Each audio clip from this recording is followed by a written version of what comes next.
Hey everyone, I'm Ishan Sharma, and in this video we'll be taking a look at exactly how am I able to organize my life, how am I able to manage my college work, my freelancing work, building my agency, and working on this YouTube channel all at the same time. We'll look at one tool that I like to use every single day, and that has made my life super easy. We'll go through the depth of it. We'll try to understand how it has helped me out, and then we'll also see how it can be beneficial to you as well. Now, before we start, it would be great if you can hit the like button and subscribe to this channel. The software I'm talking about is Notion. They have been kind enough to sponsor this video. So let's take a look at exactly how do I use my Notion workspace, how do I manage all the things that I get, and how can you benefit from Notion as well.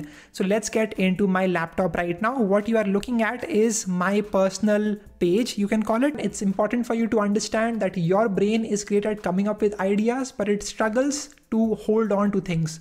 And that's why it's important for you to keep everything organized at one place. That's why I have this reading notes place where I write down exactly everything that I'm learning, the podcasts I'm listening to, the books I'm reading. First of all, let's start with the My Links section. Now, this is the place where I write down all the things that I think are really interesting that I would want to learn more about. For example, I have this Bill Gates book recommendations page in which I have a list of all the books that Bill Gates has recommended. I really wanted to learn about this, so I saved this in my Notion workspace, and that's how we are able to look at this whenever I want to. We'll talk about this in some time. The next section is that of the blogs. This is where I share whatever personal things I'm feeling. If there are some hard things that I'm going through, so I just write about it. Something really bad was happening in my life, and so I just wrote about it. And then we have the Getting Stuff Done page in which I'm writing about what happened to me when I was just getting to home from my college. What were my experiences back at that time? But then you have the books that I've read so far, just a list of all the books that I've read. Then we have Novel on Clubhouse. This was a session that I attended. I like to write down whatever I'm learning from the podcast, from the books that I'm reading. So this is an example of how I do it, right? This quote right here that you are seeing, doctors won't make you healthy, nutritionists won't make you slim. I just recorded myself speaking this in front of a camera and uploaded that on Instagram as a reel, and it just went viral, got like 300k 200k views back at that time. That was big for me. Then of course you have Brands and Bullshit. This is one of the books that I'm reading. I was reading actually, and I just wrote down whatever I'm learning from this book right here. Then after that you have Hooked, just the major takeaways that I'm having from that book. Super Thinking is a great book by the DuckDuckGo founder. This was the first chapter. Then we had the second chapter, and I'm just trying to finish this book right now. After that you have Leverage 101. This was a recording that Varun Maya actually sent in which he's talking about what are the best forms of leverage. Then we have freelancing. This is just basically the time when I was freelancing for Geeks for Geeks as well as for Able Jobs. I don't do that anymore, but I wrote down exactly what I need to get done, and I was getting it done. As you can see, we have the GFG, then we have Able Jobs, and then we have the completed part over here. So I was just completing all of these things. If you're learning something from this video, make sure that you hit the like button and subscribe to this channel. Now let's go down to the next part, which is going to be my YouTube. Let's look at how am I able to manage my YouTube channel? How am I able to do all the sponsorships? How am I able to keep track of all the videos that I need to put out? How do I come up with more video ideas? Let's take a look at that right here. Now let's first of all go to the Ishan Sharma YouTube content plan, where I have written exactly what video ideas I have. I have written down the videos that are already recorded, and I also have written down the videos that have already been uploaded. So just to give you an example, here it is, the video that we are currently recording.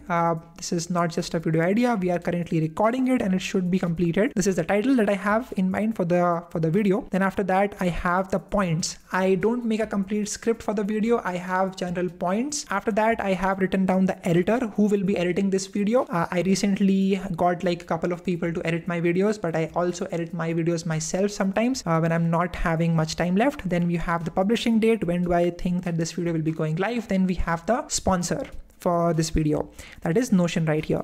Then we have thumbnail, what thumbnail will go out, and the video link when the video is finally published. So this is basically just a very simple way for me to manage all the things. Again, I don't like to have too much complications. The one thing I like about Notion is that it keeps everything concise, to the point. It's all about utility, no fancy gimmicky features, and that's what I like the most about this app right here. I have 3 columns, as you can see: video ideas, recorded and uploaded videos. I have a database of all of them. Like for this this one, for example, that I uploaded on the 29th of September, quite recently. And this is the page in which I have written down exactly what I will be talking about in that particular video. It looks like a lot of work, but that's basically what I do every single day. I'm just like writing down, making scripts, editing my videos, and that's basically how things work over here when you are a YouTuber.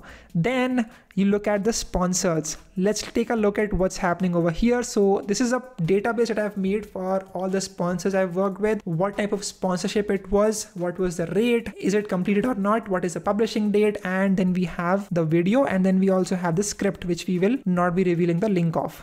But anyways, first of all, I just love to put the logo of the company right here where the icon should be. As you can see, we can put other icons as well. It's just a really good thing. I can just upload the image, or I can add the link to it if I want to. So I can just go to any website, I can just say copy image address, and that's what I can do without the need to even download it, which is a great feature. Then again, I can add a cover to it. Let's say Storytel is about audiobooks, so I can just try to add something that's about audiobooks. So I'll just go here and we can just add audiobook. Let me just add something like this. So that's what I like about it. It's just really simple to use. As you can see, here's the script, here is the video in which this one will be integrated in, and that's basically how I like to do things on my sponsors Wala page. So once you know about this, then that's basically pretty much it. After that, I also make some series like this one, the crypto video series, which will be coming out soon. And in this one, we'll just be talking about what Bitcoin is and how things really work in the crypto space. So that's going to be coming out soon, but that's basically how I manage things right here. Then let's take a look at MarkitUp Media. Now, this is a really interesting part. This is basically the part at which I am managing my client work. I am managing my employees. I am managing my contractors, and I'm also having some client pitches. First of all, let's take a look at the MarkitUp clients. As you can see, these are all the MarkitUp clients over here. Now, I'm not allowed to show you exactly what we are working on in all of these pages, but I'll just show you a glimpse of what we are doing. So for example, for Codam, which is a startup we are working for, over here, we can go on to this part, which is the YouTube content plan, on which we've basically written down exactly what videos are there and what's the status of the video, raw footage, then the thumbnails, and the release date of the videos. And that is basically how we manage the Codam channel. Let me show you one more thing. Here is another example of how we are working with the client that we have. We have the editors who will be editing the video. We can just assign them the task, and then we have the link of that video as well right here in front of us. And that's basically how things work over here, right? If the video is published, then we can obviously change the status of this thing. So we have all of these statuses that the video is pending, it is unassigned, it is assigned, reviewing, iteration, done. This is basically what happens when you are doing video editing for your clients. These are all the phases that the video goes through. Now you can do one more thing that is really interesting. Let me just show that to you right now. So if I go on Chrome and if I visit any web page, let's just go to dev.to, which is a great place to get access to some blogs and stuff. If you're a developer, you should check it out. Let's say if we go to JavaScript, object is loopable. If I want to read this later, or if I want to read this in a more readable manner, I just click on this Notion Chrome extension that I have, and I will just click on save page. It will save this page to this part right here called as read later. This is a place where I put down all the articles that are really interesting that I want to read later, that I would want to read up on afterwards. This is where everything goes. Whenever I click on this, it will convert that article to this page right here, which is much more readable. There are no ads, there are no other things. You can simply click over here and you can watch this. You can have a seamless experience over here on Notion. As you can see, biggest Bitcoin hacks in history. Without having some pop-ups or random stuff, you can simply just read the article that you wanted to. This is basically how I use Notion. Now there are also some great templates that you can take a look at. So if you want to manage your finances with your roommate and stuff, you can use this. You have multiple things over here. You can also have this calendar event. Oh, one thing that I really like about this is that I can actually change this view to the calendar view. When we are on the calendar, I can see exactly what video needs to be put out on what time. This can also be great for you to manage all the deadlines or the other stuff that you have in your college. You can just put it over here and you can look at it whenever you want to. I can just toggle between different views that I have. This is the board view. It automatically converts the views depending on the time and stuff. So this publishing date is what is used for the calendar view right there. Now there are a lot of different templates that you can go through. I cannot even count all of them. Class notes, job applications, create calculator, club homepage. The list just goes on and on. You can just go and find the perfect template for you, or you can build your own. That's what I have done. Other people can also also share their pages as a template that you can actually use right here. That was a video. I hope you got to learn something from this. If you're still watching, just write below in the comment section, I watched till the very end. You can check out Notion with the link in the description. It's completely for free. And if you have a college email, then you will be getting even more features, right? So do take a look at that with the link in the description. Thank you so much for watching this video. You can tell me in the comment section what next video should I be making. You can also follow me on Instagram, and I will see you in the next video. Bye-bye.